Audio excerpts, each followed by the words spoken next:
Hey, Tourpreneurs, it's Mitch Bach, and just a quick note before we begin today's episode. Tourpreneur is currently sponsored by Google. We're thankful for their support of our community, and we are offering with them a completely free course helping you unlock the power and potential of Google's Things to Do program, which is specifically helping tour operators add their tours to Google in new ways that gives you new exposure and more direct bookings. To learn more, go to tourpreneur.com/Google. And as always, show notes, more resources, links to our newsletter, our business coaching community, and so much more are available on tourpreneur.com. Now to the episode. Welcome to the Tourpreneur podcast. Travel industry veteran Shane Whaley will take you on a journey with fellow tourpreneurs, sharing their tips, ideas, insights, and success stories to inspire you to make your tour business the best it can be. And now, here is your host, Shane Whaley. Hello and welcome to episode 93 of the Tourpreneur podcast. We are continuing our focus on local marketing for activity and tour operators. Today we talk with the content marketing specialist over at Checkfront, Kyla Steeves. Checkfront recently published a 52-page ebook titled Local Marketing Guide for Experienced Providers, shifting your focus during COVID-19 from around the world to around the block. In the ebook, they go over 4 key strategies to tap into local markets. They dig into how to optimize your website for local search traffic, why you should claim local business listings, and how to maximize ad spends by targeting a local audience. We do have Kyla on the line, and I'll cross over to her shortly, but I need to share with you that the feedback I got about this ebook was phenomenal. It's 52 pages, but zero fluff. Right? There's a lot of PDFs floating around on the internet that... You ever tried finding a recipe lately? Have you ever noticed you try and find a cooking recipe, and because of SEO, it's like 1,000 words before you actually get to the recipe? I don't need to read the history of the sweet potato. I just want to get to my sweet potato tacos recipe. Thank you very much. Anyway, I digress. This document, as my good friend Brian would say, he runs the Intelligence Trail, spy tours in London, all killer, no filler. And that's definitely how I describe this document. So I was pleased that Kyla agreed to come on the show. She actually authored this for Checkfront. So sit back and enjoy it. Take some notes on whatever you do today. Go and download this ebook. It's free and you can find it at tourpreneur.com/93, and I'll add the link for the book there. And Checkfront don't bombard you with emails and funnels and all of that. And full disclosure, they are a supporter of the Tourpreneur podcast. There would be no Tourpreneur without those good folks at Checkfront. But you know what? Even if they weren't a sponsor of this show, I would be waxing lyrical about this document because I enjoyed reading it, and the feedback I got from your peers, from other listeners, also was very complimentary. You'll enjoy this one. The world's only weekly independent podcast for the tours and activities industry. This is Tourpreneur. Welcome to Tourpreneur, Kyla. How are you? Good. Thanks for having me. I'm really excited to be here. Yeah, absolute pleasure. I have to tell you, there's been a lot of talk about local marketing and local marketing plans, and I'm kind of relieved because I don't know about you. I got a bit sick of all the talk about virtual tours and online experiences. And now I'm seeing the conversation shift to, okay, things are starting to open up. We need to market locally. How do we do that? So when your document arrived, which, okay, let me say this up front, Checkfront, you are a sponsor of the show. You're a supporter of the show. And, you know, there would be no Tourpreneur without Checkfront, quite frankly. But I'm not inviting you on the show today just because you're a sponsor. This 52-page document that you released, a lot of people wrote to me and said, wow, this is fantastic. I can't believe they've given this away for free and it's chock full of information. And wow, they're not trying to sell me something. This is just content. So I want to thank you for that, Kyla. Yeah, I mean, I've always just really wanted to deliver the most valuable content to tour and activity operators. That's always my goal on the Checkfront blog. And so, yes, it's 52 pages, but I wanted to make sure that you had as much information as possible because I really believe that local marketing is the way to go right now. I mean, like you said, there's been a lot of talk about local leading the way back, and I'm not going to say the P word, but it makes sense. Like after restrictions loosen more and more, people are going to want to do things. They want to leave the house. They want to see their friends and family.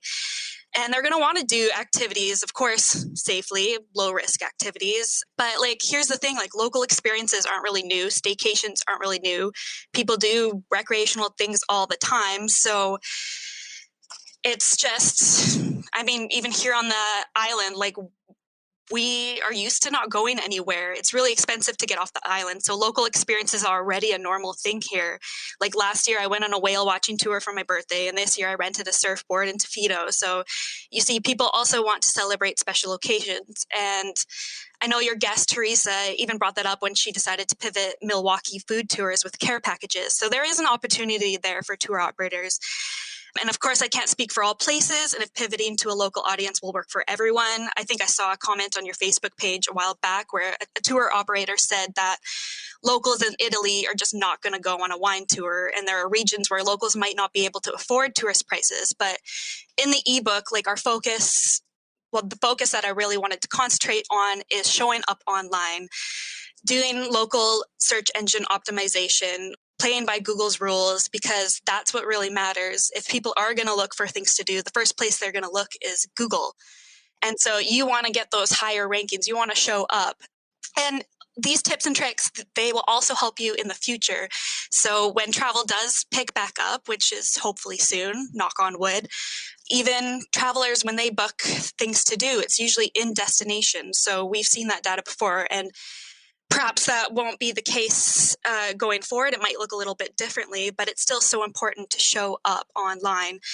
And for tour operators, like your location is a benefit. That is actually something that you can take advantage of to show up online. Yeah, I like how you titled this Local Marketing Guide for Experience Providers, shifting your focus during COVID-19 from around the world to around the block, because that's what I'm hearing from a lot of tour operators who are used to marketing globally. I mean, if you're an experience in New York City, you know, your focus is the US plus international. Whereas, you know, you just mentioned Milwaukee, you know, they are pretty much focusing on within the Midwest, also the US, rather than, you know, international. So we've all got different ways of working when it comes to where our audience are based. But now we're all going to be in the situation where if you're running an experience in New York City, you want to get New Yorkers to come out and enjoy your experience. And I think that is going to be a huge challenge, just getting that word out, and also getting locals who there is going to be pent up local demand. I can't speak for international demand, because even on a recent episode, one of our guests, America, was saying she wouldn't put herself and her kids on an aircraft right now to fly somewhere, even though she desperately wants to go back to Europe. And I understand that fear, but there are going to be people sat at home when the restrictions are lifted, right? We haven't been able to go out and do anything for 2 months, you know, what's on in the area. So it's a whole new chapter for marketing, isn't it? Yeah, absolutely. It's definitely going to be a challenge. You're going to have to think how to approach them differently. I know even in your recent podcast episode with Marika, she mentioned about like just changing up your language. And I think that can go a long way too. But like I said, these tips and tricks that we highlight in the ebook is mainly about boosting your online presence. And that's through local search engine optimization. And that's going to benefit you now and even in the future, just because most people, that's where they start their searches, online. So you want to snag those higher rankings. And that's what I want to help with.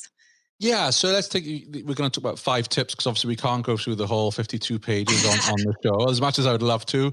So you talk about local keywords and why research is so important. Where can people go to research keywords?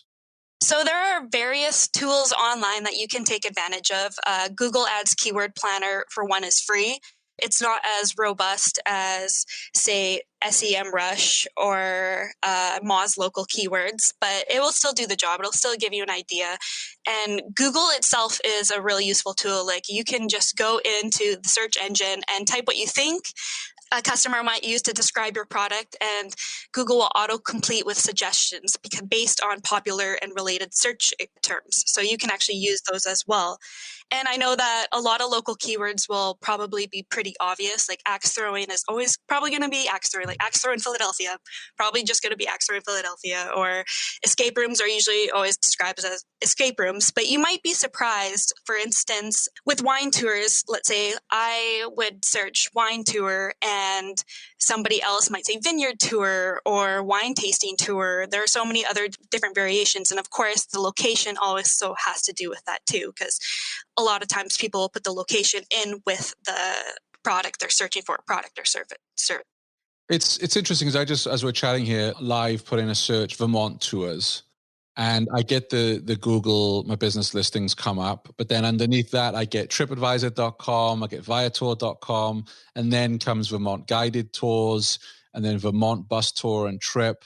So I guess if I'm offering some kind of tour here that's not listed in this top 10, I've got to kind of look at what keywords people, maybe I'm not optimizing my content for Vermont tours because I've never really done it that way before. But now myself, I literally just typed that into Google, because should our governor, for instance, today proclaim, hey, you can go back out and do stuff, that is what I would search right now.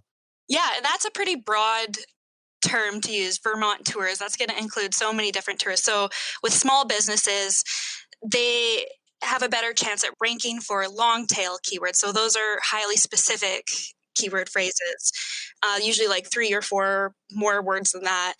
So say if you were to break it down even further, like exactly what you wanted to do, like a ghost walking tour in Vermont, like you might actually get some of the tour operator websites right in the organic results. Like, for instance, last night I just quickly put in Victoria Wine Tour and Canadian craft tours came up. And this is something that I really think that I'm really trying to get tour operators to do, is to think where they put their local keywords on their website. And the best place for that is your booking page, because a lot of local searches have transactional intent. And so your booking page is meant for that. It's meant to convert. So you want to tackle those keywords in your booking page. And so when I searched Victoria Wine Tour, Canadian craft tours came up, and it was like right under the first ad, and it was Victoria Wine Tour. So I clicked on it, and that wasn't even their homepage. That was their booking page. And they did all the local SEO techniques. I could see it right there on their page. They put their local keywords in their heading. They put it in the name of their product. They put it in their tour descriptions, and they changed it up as well. So that's the purpose with local keyword research. It's not just to focus on one local keyword. It's to get an idea of all the different terms that people in your area are using to describe your product, and then you can change it up on your booking page so you're more likely to rank for more keywords. Sure. And what was the name of that company? Canadian Craft Tours. So, of course, they're probably a little bit of a bigger tour company, so that's why they were able to get a higher position. They probably have a little bit more SEO strength, but I still think that smaller tour and activity operators can take that and apply it to their website for a better chance at ranking. Yeah, I will add that into today's show notes, which we can find at tourpreneur.com/93. I'll link to this site, because I think, why reinvent the wheel if this is a site that's come up and, like you say, it's the booking page rather than the homepage. I'm on it right now. Take a look at the code. What can you implement in your business that these guys are doing? Because obviously it's working there. Good tip. And like all of these things, they can only help your business. It's not going to hurt. And it's something that you could just do to optimize your website so that you can show up for local searches. And I know it might seem a little overwhelming. You might not know what to do, but that's why I outline it in the ebook, where to put these local keywords and how to find them as well. Yeah, and you mentioned SEMrush and Moz, so they're paid for services. Have you used them yourself? I use SEMrush, and I find that it is a very useful tool. But of course, they come with higher prices for that reason. Yeah, I'm curious to know, do you think it's worth the money? I mean, I imagine your company pays for it, but if you had to pay for that, do you think it's worth the cash?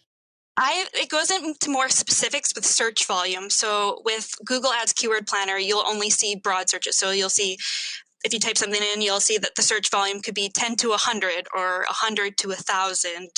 That doesn't really give you enough detail. So with SEMrush, it'll actually break down the monthly search volume. So like 82 or 520. It gives you a better idea, because for small businesses, it's better to try to rank for the lower volume keywords and the low competitions right now, because of course the high volume keywords are going to have higher competition. So that's just what is better to go for. So you get a better idea of what is the volume. And sometimes like keywords in Google Keyword Planner, they'll say 10 to 100, but like if they're only 10, is it even worth it? At least SEMrush will tell you if it's closer to the 100 side. So yeah, so I've never used it. I'm curious to know how it works. Maybe I should go take a look at it, but I know it's not cheap. Yeah, it's not cheap. But then stuff that's worth paying for rarely is cheap. So exactly. Sometimes you just have to invest in your business. You have to invest in these tools. Definitely. Now, your second point is around NAP. So for our listeners, what is NAP? So NAP is your name, address, and phone number. And it's your business info that can be listed in many different places online. So if you know online business directories, a lot of times they'll auto-populate information with businesses nearby, or anybody can usually add information to those sites. So the thing with your name, address, and phone number, it has to be consistent across the board. Wherever you have your business mentioned online and wherever there's your name, address, and phone number, Google will take note of that. And if there's any inconsistency, that's a strike against you. So Google wants to give its users the best experience possible. So it wants to make sure that it's sending its users to a business that exists. So if there's any inconsistencies between your NAP, that might signal to Google that, you either don't care enough to like update your phone number, update all these things for your customers, or maybe it's just really out of date and maybe your business doesn't exist. I don't know. But the key is just making sure your citations are correct across the board. Even like a little inconsistency between Av and Avenue might throw Google off. So that's why claiming your local listings is also so important. It's a tedious process, but if you can do it, you can ensure your NAP accuracy, and that'll really also help you rank for local searches. Yeah, and I think it lends that credibility that there's a real person on the other end, right? Mm-hmm. Especially right now with COVID and everything else, people have concerns that they can actually pick up the phone and talk to someone. I think it's going to be important. Absolutely. Okay, and also for, obviously you said for Google My Business, I'm looking now at some tours. They've all got their phone numbers listed. So is that, because I haven't listed anything in GMB. Is that a requirement that they absolutely need a phone number, or? I believe it's one of the first steps that you do when you start signing up. Even if you haven't verified your listing yet, I think that's one of the first pieces of business information that you can put in, which kind of goes to show how important it is. So on the topic of Google My Business, like that's the most important local listing that tour and activity operators should be taking advantage of. I mean, it's this free marketing tool, and Google is giving it to you on a silver platter. And it's so powerful. It really is. When you optimize your Google My Business listing, it helps you show up in the local snack pack, which is that box you see when you enter a local search, and it has the map and it has 3 listings right there. I didn't know that's what it was called. A snack pack. Is that what it's called? I think there are various names for it. I guess I always call it the local snack pack, or I'm going to start calling it free pack. It's just like a snack size version. Yeah. No, I like it. Yeah. But that's exactly what your Google My Business profile is. It's a bite-sized version of your website. So it can give a brief summary of everything about your business, about your offerings, and it can successfully lead users down the path to purchase, all right there without even having to go to your website. And that's Google's intention. I mean, again, they want to make sure that users have the best experience possible, and that means quick and easy. So they've given you this free tool. They've given small businesses this free tool that helps them compete, helps them be able to serve their customers better. And so if you're ignoring your Google My Business profile, don't be surprised if Google starts ignoring you. But yeah, your Google My Business is such an important tool. If you haven't verified your listing and you're listening to this right now, like, can't believe I'm saying this, but like, pause the podcast, go do that now. It only takes a few minutes, and then come back, because that's how important it is. Yeah, something from doing the podcast that I fall guilty of quite a bit is I'm in this bubble. I think you're probably in this bubble too, where we assume everybody knows this, but that's not the case at all. And there are going to be listeners going, I haven't done my Google My Business listing. I haven't even looked at it. So, it's really important that if you haven't done this yet, then, obviously download the guide from Checkfront, but yeah, go do it. And we should never assume that everybody has done this and knows the basics. That's why we exist as a podcast and why you blog often. It's just flattening that learning curve. Yeah. And you see, the thing is, somebody can tell you that something is very important to do. Like, for instance, my brother tells me all the time, all these different things to get my finances in order. And I get that it's important, but it's still something that's overwhelming to me because I'm not familiar with doing these things. And so I put it off, or I don't have time for it. And like, I never get around to it. But here, that's the thing again, like with this Google My Business, we can tell you that it's important, but you might feel overwhelmed. And I hope that in the ebook, I break down the steps well enough for you that it doesn't seem so overwhelming. Absolutely. So they bring up 3. Do you know what the reasoning is behind that algorithm of the 3 that they pick? Oh my goodness. I can never predict what Google thinks. I'm not exactly sure, but my opinion is that it's largely based on your Google My Business page and your reviews, how many reviews you have. Obviously, reviews really matter with Google, and Google reviews are surpassing like all other review platforms, and they're very good at encouraging users to write reviews. I mean, they prompt users with push notifications, or all the time. Yeah, or they like reward you with local badges, or tell you how many views your reviews get. Like, I've been doing so much more Google reviews lately because of that. Like, I even wrote a review for a mall the other day just to let them know that their opening hours weren't updated on their Google My Business page. Again, that's why Google My Business is so important. I showed up thinking it was open till 6. It was closed at 5. So make sure you keep your Google My Business page updated. That's so important for the user experience. Yeah, it's interesting. I'll have to dig into this a little closer because I put into Google Burlington, obviously the city in Vermont, Burlington brewery tours, and it brings up the 3 in the snack pack. Mm-hmm. And, the first one it brings up has 85 reviews. I guess it's I get it now. It's by review score because the first one is 85 reviews. The next one is 209 reviews. Yeah. And the one after that is 262. So you think on volume of reviews, but the one that has 85 that's in first place has got an average it's got a score of 4.9. The one next to it is 4.7. So that's obviously based on the weight of the scores. Yeah, totally. And who knows if it also has to do with the conversion with your Google My Business profile as well. If people click through to learn more, or they give you a call, because that also, I think, Google takes into consideration is the value. If you're providing value and people are taking action as well. Great. Excellent. Well, I'm sure there'll be more discussion to come on Google My Business in future episodes. I'm sure we could go an hour on that. Oh, totally.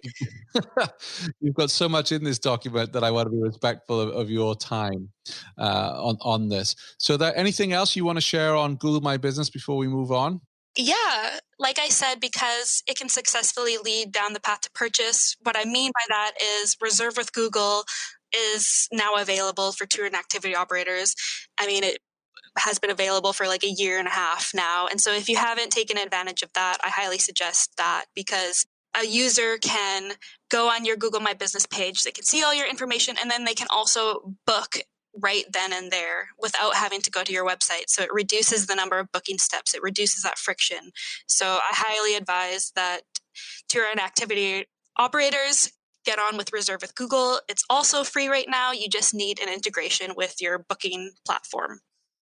Right. So just that clear for everybody. If you're working, say, with Checkfront, funny enough, you can have that integration and it goes through your booking platform. Yeah. But sometimes do I see it go through an OTA? I'm not exactly sure on that. Right. Yeah. Okay. That is something I'm a little unfamiliar with. Sure. So my advice then is to check with your booking platform provider that they work with Reserve with Google. I think most do now, don't they? Yeah. I think most are on it now. And you also have to check if you are eligible for Reserve with Google. They have their own requirements as well. Wow. Do you have any idea what they are? No, I'm sorry. No, it's fine. No, you're not a Google expert. No. That's totally fine. I'm just being nosy. You know me. Just curious. I should go research this stuff. That's okay. I wish I wrote a cue card for that one. If anyone who is listening is an expert on Reserve with Google, you're welcome to come on the show and share it with us. That's what we're all about here. But again, a really good point that, making it as seamless as possible to book tickets and check availability, and especially right now with COVID and getting out of this to see what availability different tours and activities have available. Yes. Very, very powerful stuff. Did you know every weekday Shane curates the most interesting news articles in tours and activities and sends them out in a snappy daily digest? Grab your copy of the Tourpreneur Daily Briefing at www.tourpreneur.com. Next point you raised was Google and Facebook ads.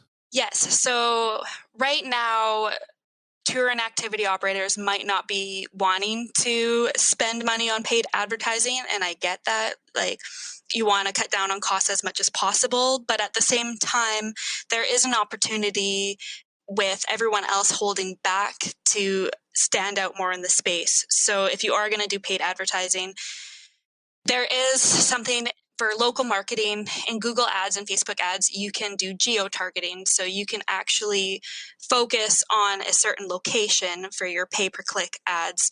And whenever somebody enters that proximity or within that region, your ads will only show up to them. And so that's a good way to take advantage of your pay-per-click ads to maximize your ad spend so that somebody outside of that region doesn't click on that ad and waste your advertising dollars, because right now they might not be able to participate in your tours and activities. So that would be a wasted click.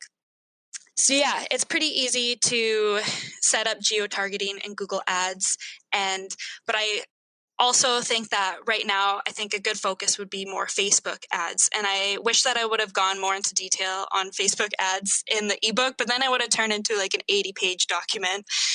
But I think that Facebook ads will be highly valuable for tour and activity operators as well, just because Facebook ads blend more into the newsfeed and people are going on their social media so much more now during this quarantine. So if your Facebook ad appears in their newsfeed, it could be like that catalyst to get them to book your tour and activity, especially since if you use really compelling copy, really compelling image or video, that can really stand out. And luckily, like with tours and activities, that's your images, your videos are quite captivating already. It really plays on the fear of missing out. When people see something like that, they're like, oh, I want to do that experience too.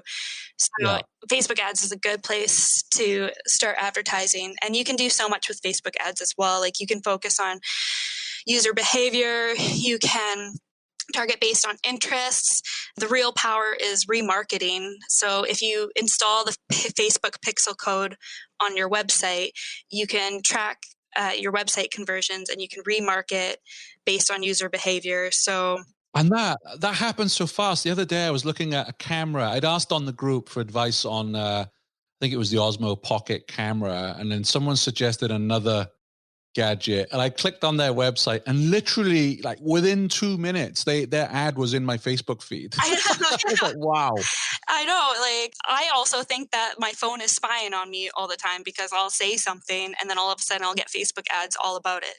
So that's really spooky. That's spooky. So spooky, but it's also like, if you're interested in it and you get that ad for it, that's one less step for you. So it's actually a good user experience. It's very personalized. So I'd rather get ads for things that I'm interested in than ads that I'm not interested in. So yeah, but for work, right? You searching around things. So then, like, my feed is always, tours and activities, because that's what I do, and I put my daily brief together. So it's, it's difficult sometimes. But it's funny you mentioned personalization. I remember reading a story. I don't know if I can find it now. I'll have to check. A couple of years ago, of this guy who basically really made his roommate paranoid because each day they would talk about something, and he used that geo-targeting or whatever else on Facebook. So every single day, the Facebook ads were what they'd been talking about. And this guy in the end just went mad. He was like, I can't believe this is happening every day. But it was the roommate who was actually running a Facebook ad, just geo-targeted so tightly that he was getting it every day. It was very funny. Oh, blog that's post. hilarious. I remember when the personalized ads started coming out, and my old roommate, he would be like, why do I keep getting all these ads for Pringles? I don't get it. I'd have to be like, that's because you're searching for, how often are you searching for Pringles online? Like, Yeah. clearly that's why you're getting targeted for that, But the power of it is incredible. And I know there are concerns around data sharing and everything else. Personally, I take the view, I've got nothing to hide. I pity the NSA person who looks at my computer because it's all work-related stuff and football. So, poor them. But, over during the lockdown, I tell you, I bought chilies from New Mexico. Yeah. And chili sauce from New Mexico. I bought spices from a guy up, I think he's in Chicago, to make my Indian curries, all through Facebook ads. Mm-hmm. All that come through on Facebook ads. And I don't really know why those ads came up, if I'm honest. And I love to cook and I love spicy food, but somewhere they tracked that and sent me relevant ads. And I'm pleased to say that those products were really good. And I've been a repeat customer. I've gone back and got more. Yeah, so it works. Clearly you're in that audience that they're targeting. So yeah. And also, the reason I brought up earlier on about searching Vermont tours, right? It's very broad, but my problem is, and I think we need to think of this when we're running marketing campaigns, is I've lived in Vermont 4 years or so. I still don't really know what's on offer here, which is a bit embarrassing for a host of a Tourpreneur podcast to say. But, I could tell you all the attractions and museums in Berlin, Germany, but I don't really know what's in my backyard. So for me, that is the kind of thing that I would search for. And also, for instance, there's a few museums nearby, they need to be targeting me. I need to see them in my feed and go, oh, I'd never have thought of going to Shelburne Museum. And they have this on. I'll go there on Saturday because I'm really a good audience. And I can't wait to go and do stuff. Yeah. But I don't know what's out there. So I would never search for museums near me, right? For an example. Yeah, and that's where two different types of marketing come into play. So for those that don't really know what's available in your area, a tour operator could take advantage of their blog and write posts on things to do and target those keywords, things to do this weekend, things to do this summer, like target with those blog posts, because your blog post is meant to inform, where your booking page is meant to convert. So you can tackle some of those broad terms in your blog posts for those that don't know what's in the area, but for your booking page, be highly specific. And this is where I think, and I don't usually say this, offline advertising could become very important as well. So the area I live in, we do actually, one of those rare areas where we have a newspaper that's still read and quite popular, an ad in there. I read that newspaper every Friday, afternoon when it arrives, and I have my tea and I read it. I'm an ideal person for them to advertise to offline because I'm reading that newspaper and I'm in the mood for, I want to do something locally. And that's actually, normally I would say stay away from offline, but now with local, I think that's also going to be a channel that's worth exploring. Absolutely. I would never say to not do anything with offline because you never know. Those are just harder to track. Your marketing campaigns offline are harder to track, but now with COVID, people are standing in line at small businesses. They have to wait patiently. They're looking around. So if you can get your posters or brochures into other small businesses, they might just look at that because they're waiting in line. So you never know. So if you have it in your budget, might as well give it a shot. And it's also worth, a lot of newspapers are really struggling. If you think about it, they've had minimal ad revenue for 2 months. They are really struggling. They are laying off staff and furloughing staff. Maybe they will have outstanding rates, or you can ring up and say, right, I've never run a newspaper ad before. What's the best deal you can do for me? Don't be afraid to ask for a really good discount. Yeah. Don't be afraid to speak up. Don't be afraid to go after any little thing. Just try to get your name out there. Try to work with other local businesses. Share more on your social media right now. Like, now is not the time to go dark. Continue engaging with your audience. Share your plans for reopening, what your plans are for sanitization, your safety measures you're going to start taking, and just let your customers know how you've been doing too. Keep that personal connection going. Definitely. I think that's highly valuable. Yeah, and I jumped ahead a little bit. We were on Facebook ads, now we've gone into local coalitions, whatever. But in terms of Facebook ads, because that's clearly, your preferred method, are there any courses or books or anything you recommend for people who want to learn that? There is a lot of great articles on Google. If you just do Right. a Google search, I don't know of any ebook or Okay. any courses right now, but because I've been talking about Facebook ads, I'll probably be writing an in-depth how-to guide on the Checkfront blog shortly. So Yes. I wish I would have put more of it into the ebook, but No, again, I think the size was right, to be honest with you, because even at 52 pages, I know there are some tourpreneurs out there who looked at it, downloaded it, and said, "I'll read that on Sunday," and they didn't get round to it. yeah, And please, tourpreneurs, please carve out some time, brew yourself a coffee, pot of tea, whatever, and sit down and study this document because it's available for free. And as I've often said on the show, there are a lot of empty suit gurus out there that are selling a lot of information when it comes to marketing. This is for free. Do yourself a favor and read it. And I've had really good feedback from a lot of our listeners who have read it and thoroughly enjoyed it, by the way, Kyla. oh, that's great. And the thing is, too, is we send you an email so you can save the link and you can refer to it anytime. So if once you start experimenting with Google ads or Facebook ads, or when you're trying to optimize your Google My Business listing, you can just quickly bring it up and refer to it as you're doing those steps. Definitely. And I look forward to the Facebook ad PDF that you bring out soon. Yes, it'll probably just be a blog post, probably not a Okay. 52-page document. Oh, damn. That's what I need. Another 52-page document. That's what everyone needs in their life, just overwritten ebooks. Yes.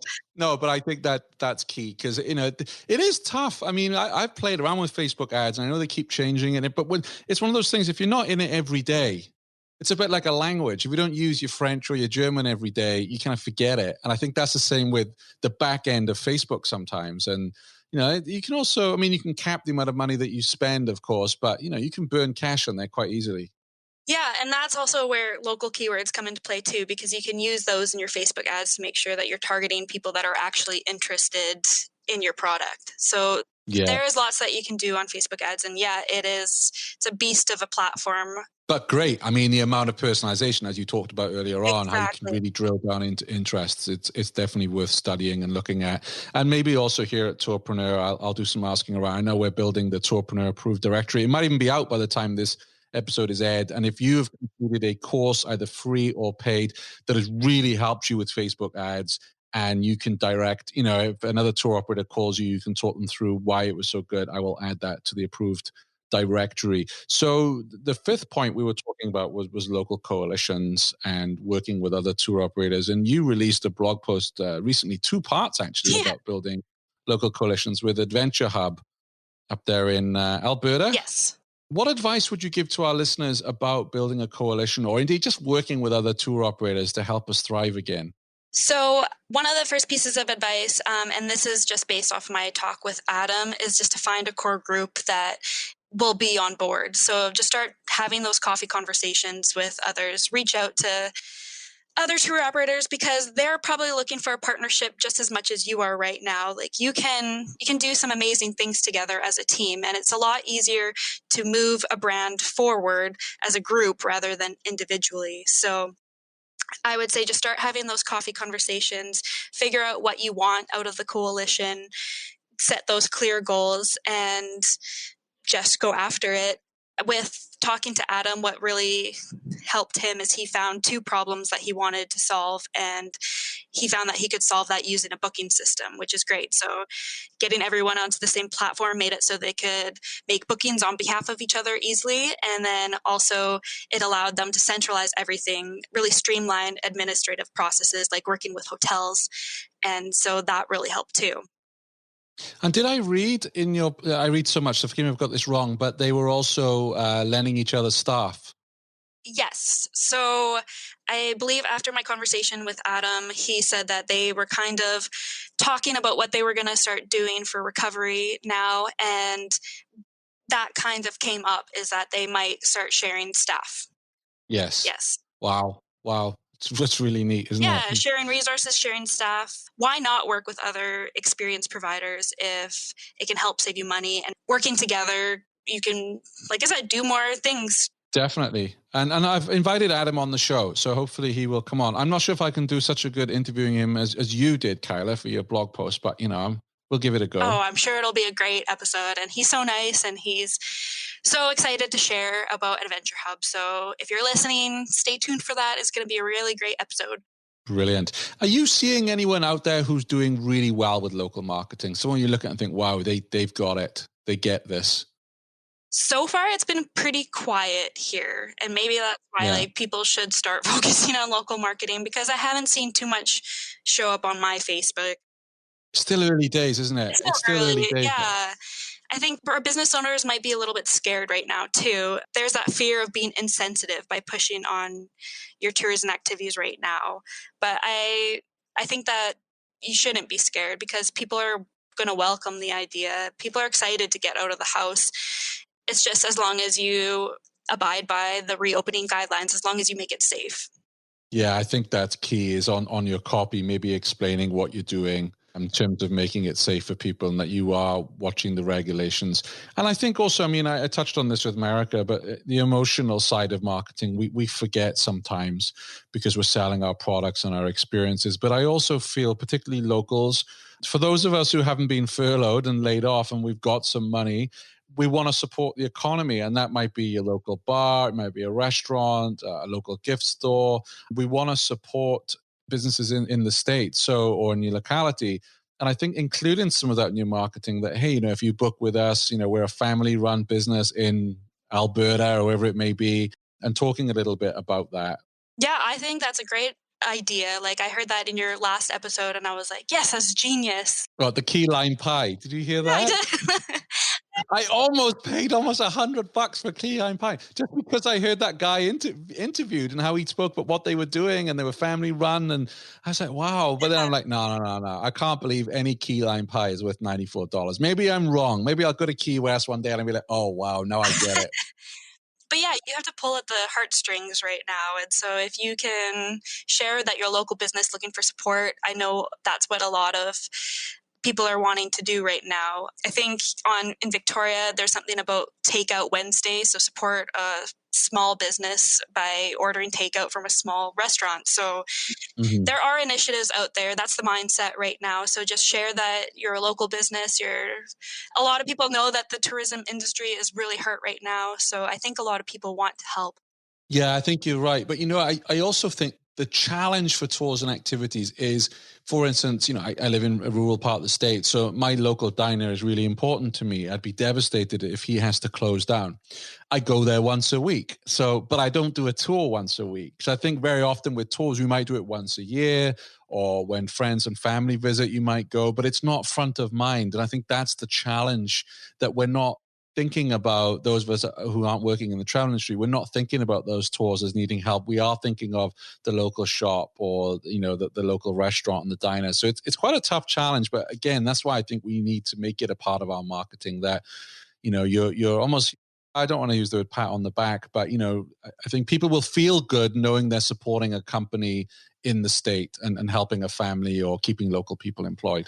Yeah, absolutely. And who knows, at first, a lot of people might be excited to do some things that the tourists always do, that they've seen the tourists do, but yes, never really wanted to do it because of the crowds or because they didn't want to feel like a tourist.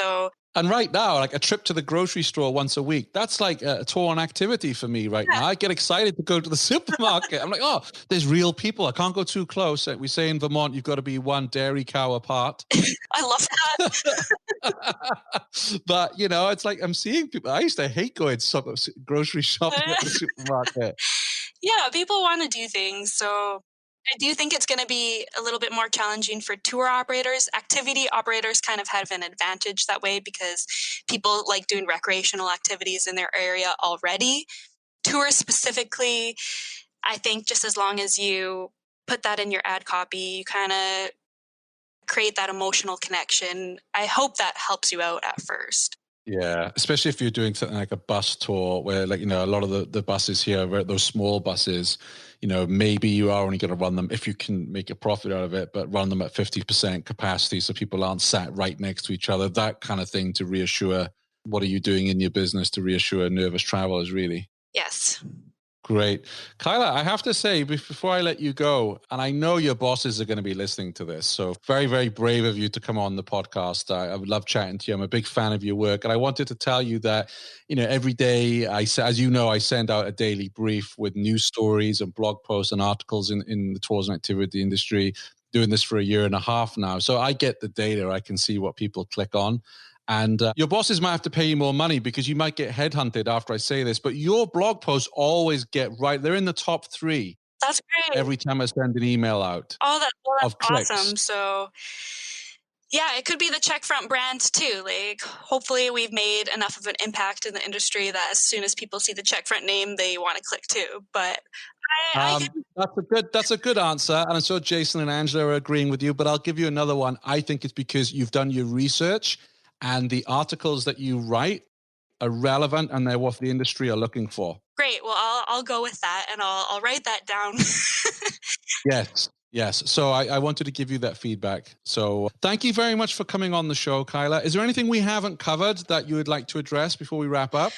I think we covered pretty much everything that I want to say, but if we missed anything, I'm sure it's in the ebook. So make sure that you go over to checkfront.com/local-marketing-guide and download the ebook. And hopefully it will help you reach a local audience at this time.